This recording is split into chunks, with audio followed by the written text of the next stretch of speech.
Question है, if the mode of the following frequency distribution is 31 then find the value of P. इसका मतलब यहाँ पे जो मॉड है उसकी वैल्यू 31 दे रखी है और वैल्यू पूछा है पी की। ये अपने पास पूरा का पूरा टेबल तैयार करके रखा हुआ है। अब हम लोग इसमें फार्मूले में पहले फार्मूला कौन सा लगाएंगे और क्या क्या चीज़ दे रखा है उन सारी चीज़ों को नोट कर लेते हैं। यहाँ पे जो मॉड की वैल्यू है वो आपको दे रखी 31। यहाँ से P की वैल्यू हमें कैलकुलेट करनी है। ठीक है, अब पहले तो मॉड निकालने का जो तरीका है, सबसे पहले आप फ्रीक्वेंसी वाली टेबल को चेक करिए। यहाँ पे जो फ्रीक्वेंसी की टेबल है इसमें जो आपको मैक्सिमम नंबर, सबसे बड़ा नंबर दिखाई पड़ेगा वो आपका हो जाएगा F1 और इसके पीछे वाला जो नंबर होगा वो होगा F0 और इसके बाद वाला जो नंबर होगा वो होगा F2 और इसी वाले जो ये आपका 15 है ये आपका क्लास इंटरवल बन जाएगा और यहाँ पर हमको L के बारे में पता चलेगा और H के बारे में पता चलेगा। तो उन सारी चीज़ों को नोट कर लेते हैं। सबसे पहले जो आपके पास F0 है इसकी वैल्यू P है, F1 की वैल्यू 15 है और F2 की वैल्यू 11 है। अब यहाँ से हमको H की ज़रूरत पड़ेगी। H का मतलब इन दोनों के बीच का डिफरेंस, इस टेबल में कितने का डिफरेंस है उसे हम लोग H कह लेते हैं। मतलब 35 माइनस 25 करेंगे तो 10 आएगा। इसका मतलब इस वाले क्लास में 10 का डिफरेंस चल रहा है पूरे टेबल में। उसके बाद आपको यहीं से मिलेगा L। L का मतलब लोअर लिमिट, यहाँ पे जो लोअर लिमिट है वो क्या है 25। अब फार्मूले पे आते हैं। जो मॉड निकालने का फार्मूला होता है, मॉड इज इक्वल टू, वो आपका होता है L1 plus F1 minus F0 अपान में 2 F1 minus F0 minus F2 into H। ये फार्मूला होता है। इस फार्मूले में सारी वैल्यूज को पुट करके कैलकुलेट कर लेंगे तो हमें P की वैल्यू मिल जाएगी।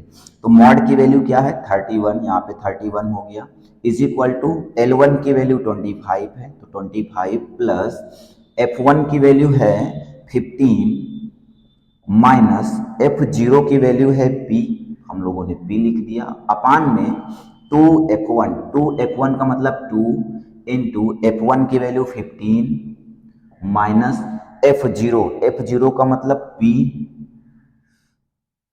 माइनस F2, F2 का मतलब 11 इंटू H, H का मतलब जो इनके बीच का डिफरेंस है वो है आपका 10। अब 25 को इधर कर लो, 31 माइनस 25 इज इक्वल टू, अब यहाँ पे आपको मिलेगा, इसे हम लोग सीधे मल्टीप्लाई करते चलते हैं। 15 को 10 से मल्टीप्लाई करेंगे तो 150 माइनस 10 को P से मल्टीप्लाई करेंगे तो 10P अपान में 15 को 2 से मल्टीप्लाई करेंगे तो हो जाएगा आपका 30 माइनस P माइनस 11। अब हम लोग 31 में से 25 माइनस करेंगे तो आपको मिलेगा 6 इक्वल टू 150 माइनस 10P अपान में, यहाँ पे 30 में से आपको 11 माइनस कर देना है। अगर आप 11 माइनस करेंगे तो यहाँ से मिलेगा आपको 19 माइनस P। ठीक है, अब यहाँ पे हम लोग क्रॉस मल्टीप्लाई कर लेंगे। जब 6 से इस पूरे नंबर पे मल्टीप्लाई और 1 से इस पूरे नंबर पे मल्टीप्लाई, तो लिख लेते हैं 6 into 19 minus P, 19 minus P equal to 150 minus 10P into 1। अच्छा, 19 को 6 से मल्टीप्लाई करेंगे, उसके बाद ये आपको मिलेगा 9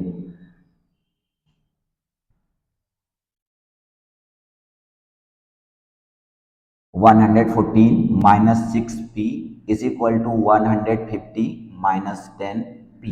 तो जो P वाले टर्म है उसको एक तरफ कर लेते हैं, जो विदाउट P वाले टर्म है उसको दूसरी तरफ कर लेते हैं। तो यहाँ पे 114 है, इसको इस तरफ शिफ्ट कर लेते हैं राइट साइड में और 10P को लेफ्ट साइड में ले आ लेते हैं। तो माइनस 6P माइनस का 10P अगर से लेफ्ट साइड में आएगा तो आपका प्लस में हो जाएगा 10P और 114 जब आपका राइट साइड में जाएगा तो ये हो जाएगा माइनस में 114।